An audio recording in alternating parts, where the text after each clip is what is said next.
Hey, what's going on, everybody? This is Tyrone back with Tech Life.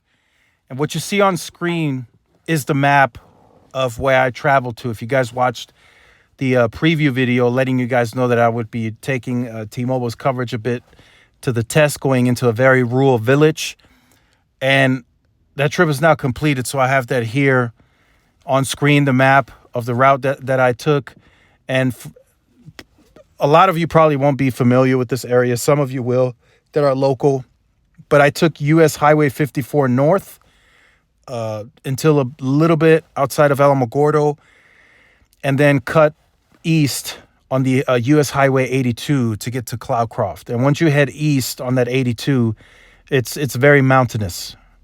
It's all mountains that you have to drive through to get to Cloudcroft. So it's no more really like flat city portion. It was really high mountainous terrain outside of that. So very interesting findings. So I had T-Mobile on this trip, and AT&T did not have a Verizon line to test, to check. But the findings were quite interesting. So for me, I was anticipating it to be completely backwards. I was anticipating T-Mobile to perform much better on the way to Alamogordo and then after that Cloudcroft. If you guys heard me in that video, the preview video, I felt like I was 95% sure that T-Mobile was going to roam on AT&T. And boy, was I wrong. I was completely wrong. So on the 54 going north towards Alamogordo, the trip was completely T-Mobile native. Now, the issue that I encountered, and like I said in the video, I will be very honest, T-Mobile had poor site spacing. The sites were spaced too far apart, so performance was relatively poor. I'll be very honest. The speeds weren't anything impressive. 1 to 2 megabits a second for most of that stretch, and in some cases below 1 megabit a second. So streaming Apple Music was fine. Sending a couple of text messages were fine. Took 2 calls that went through. Sending MMS on iMessages, that was tough. That was tough. Loading some Twitter stuff, that was tough as well. Right, just being honest. So they got some improvements to make there. I don't travel that stretch very often. In fact, that was probably the first time I've traveled going north that direction in like probably 5 years, if I'm being honest. So once getting to the city, Alamogordo, service got better again. Much better for T-Mobile, pulling most of the area, pulling over 100 megabits a second until cutting east on the US Highway 82. That's where it got very interesting. That's where I thought T-Mobile was going to completely fall off. It was just going to latch onto that AT&T roaming, and that was going to be the end of that story. Well, the 5% of hope left, it came to fruition. AT&T was the one that cut completely out going into the mountains, and T-Mobile had 5 bars of ultra capacity. It was very weird. I've never been to Cloudcroft actually in that direction. The direction that I've taken going in that direction was going to Ruidoso. But this was the tower that I spotted in the middle of the mountains. And it was a fully upgraded N71, N41 site. I did not see any microwave backhaul, so it looks like it was fully fiber fed.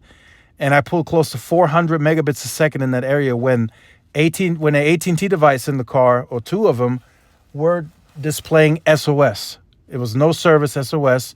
So I was surprised by that. Again, that is an anecdotal finding of mine for that stretch. Now I'm not speaking about the entire country nationwide, just to make that clear. I'm just letting you know that I was a bit surprised, right? I don't know the backstory to this macro. I don't know if that was a T-Mobile macro that was always there, or if this is a Sprint keep site that T-Mobile upgraded. So this is the first test that I took a bit further away, before getting to the macro.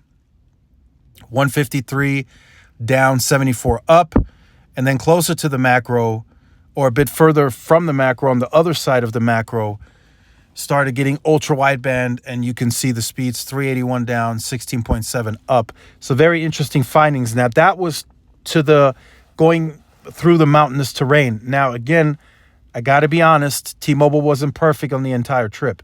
There was some parts several miles going through that terrain where they dropped to no service and no roaming picked up because AT&T was also no service.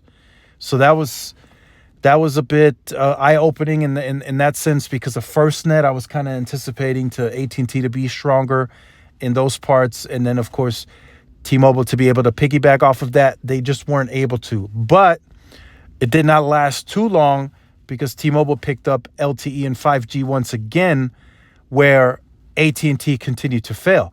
So that was, like I said, that was very eye-opening. And then actually getting to the city, Cloudcroft, both AT&T and T-Mobile were quite similar, but T-Mobile still performed better. They were faster. They had a faster downlink, faster uplink. Pictures were sending. I was having to send stuff to everyone in the vehicle, or look up stuff on maps, because nobody else's phone was working. So that was very interesting. Now, again, that is just very anecdotal. Don't go and take this and oh, T-Mobile is the best, right? Because overall, I'm still going to have to say AT&T was likely better for a larger percentage of the trip, because on that US Highway 54, which is the largest part of that trip in terms of miles, AT&T was better. They had a little bit of a tighter, denser grid on that stretch, and it performed at 20, 30 megabits a second, which was fine for everything to do on the device until we got to Highway 82 going east, and that's where AT&T really struggled, and T-Mobile picked up the slack. So T-Mobile maintained native coverage nonetheless on that 54 going north, but like I said, it was performing very, very weak, and nothing really to write home about on that. And then on the 82, T-Mobile did pick up, although, like I said, there were some tunnels and stuff to go through that T-Mobile did lose service in. But that's to be expected for any carrier. Nobody's perfect. Now, again, did not have a Verizon device, so I can't really speak on Verizon too much. But I would assume, right, just going by some of the, looking at coverage maps, crowdsourced, reading some forums, Verizon overall likely covers that entire stretch likely the best. Although it might be a lot of band 13 only sites in that area, I would have to assume the fact that AT&T and T-Mobile have no service in 3-4 mile stretches in that area. A lot of people there probably use Verizon, which led Verizon to build out a pretty robust coverage. Because if you're looking at crowdsourced and Verizon's map, they don't have the same gaps. They don't show the same gaps in those same areas that I showed with the T-Mobile map. And then also AT&T's coverage is completely overstated, because in that part where I lost service on the map, it shows to have service.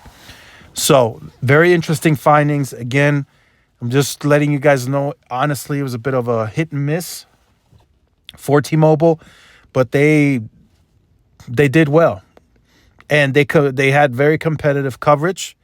And like I said, going on that 82 stretch east through the mountains, heading into the city, T-Mobile ended up performing much, much better than AT&T.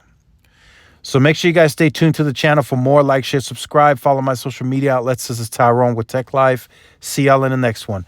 Peace.